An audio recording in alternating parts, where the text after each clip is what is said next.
നമസ്കാരം. Editor live breaking ന്യൂസിലേക്ക് സ്വാഗതം. ഇന്ത്യയിലും വിദേശത്തും airline, airport, cargo, logistics, travel agency എന്നീ മേഖലകളിൽ ഉയർന്ന ജോലി സാധ്യതയുള്ള അന്താരാഷ്ട്ര നിലവാരമുള്ള കോഴ്സുകൾക്ക് Akbar academy of airline studies, opposite town hall, Tirur. തിങ്ങി നിറഞ്ഞ വിവാഹവേദിയിൽ നിക്കാഹിനിടെ ഇടതും വലതും ഇരിക്കുന്നവർ പോലും അറിയാതെ വയോധികനെ തട്ടിയെടുത്തത് മരണം. ചടങ്ങുകൾ പൂർത്തിയായതിന് പിന്നാലെ തൊട്ടടുത്തിരിക്കുന്നയാൾ മരണത്തിന് കീഴടങ്ങിയതറിഞ്ഞ് ഒപ്പമെത്തിയവർ അന്താളിച്ചു നിന്നു.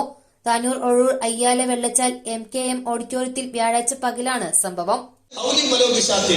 ഒരാടിനെ അറുത്തിട്ടെങ്കിലും വലിയ തരണമെന്നാണ് എന്താ ചെയ്യാൻ പറ്റുന്ന ചെയ്താൽ മതിയായിട്ടാണ്. എന്തായാലും കൊടുക്കൽ വളരെ പ്രധാനപ്പെട്ട ഒരു സുന്നത്താണ്. അത് നിക്കാഹിന് ശേഷം അക്കത്തിന് ശേഷം നടന്നു വരുന്നതാണ് എന്നത് പഠിപ്പിക്കണം.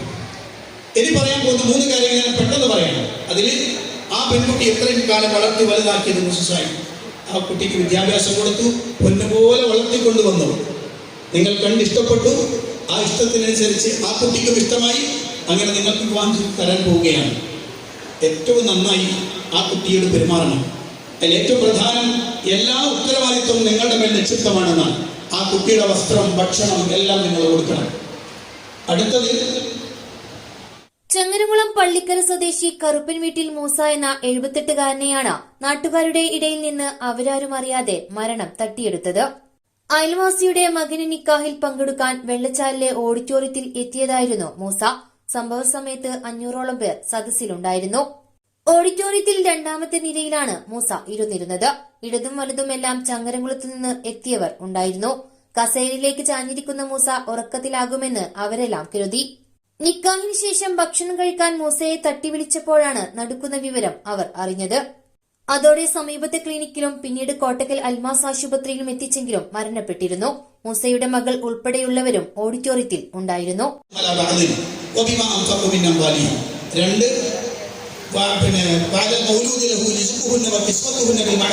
എന്ന 2 ആയത്തിൽ അതാണ് ഉത്തരവാദിത്വം നിർവഹിക്കേണ്ടത്. 3ാമത് അവസാനം പറയാനുള്ള വിഷയം ഇതാണ്: ആ പെൺകുട്ടിയോട് മാന്യമായി പെരുമാറണം. മാന്യമായി പെരുമാറുക എന്ന് പറഞ്ഞാൽ നമ്മളെല്ലാവരും മനസ്സിലാക്കി വെക്കേണ്ടുന്ന കാര്യം, ഞാൻ മാന്യനാണെന്ന് ആരാണ് പറയേണ്ടത്? ഞാൻ മാന്യനാണെന്ന് പറയേണ്ടത് നാട്ടുകാരല്ല, എന്റെ കുടുംബക്കാരല്ല. ഞാൻ മാന്യനാണെന്ന് പറയേണ്ടത് എന്റെ ഭാര്യയാണ്.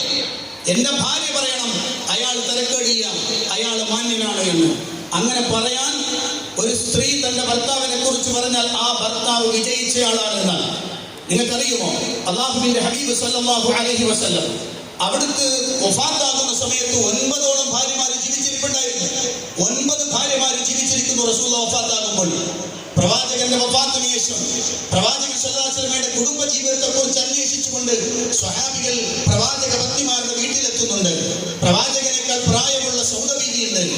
വളരെ പ്രായം കുറഞ്ഞ ആയിഷത്തു സിദ്ദീഖ റളിയല്ലാഹു അൻഹയുണ്ട്. പ്രവാചകൻ സല്ലല്ലാഹു അലൈഹി വസല്ലമയെ കുറിച്ച് ചോദിച്ചപ്പോൾ സംസാരിക്കാൻ കഴിയാതെ പ്രവാചകന്റെ ഭാര്യമാർ കരയാൻ തുടങ്ങി. കബറടക്കം വെള്ളിയാഴ്ച രാവിലെ 10-ന് ചങ്ങരംകുളം പള്ളിക്കര ജുമാ മസ്ജിദിൽ നടക്കും. ബീവിയാണ് ഭാര്യ. സക്കരിയ, ഷഹീർ, ഷെറീന, നൂർജഹാൻ എന്നിവർ മക്കളും. അബ്ദുൽ ഖാദർ, ഹനീഫ, സെലീന, ഷംന എന്നിവർ മരുമക്കളുമാണ്. അയ്യായ റോട്ടിലായിരുന്നു വധുവിന്റെ വീട്.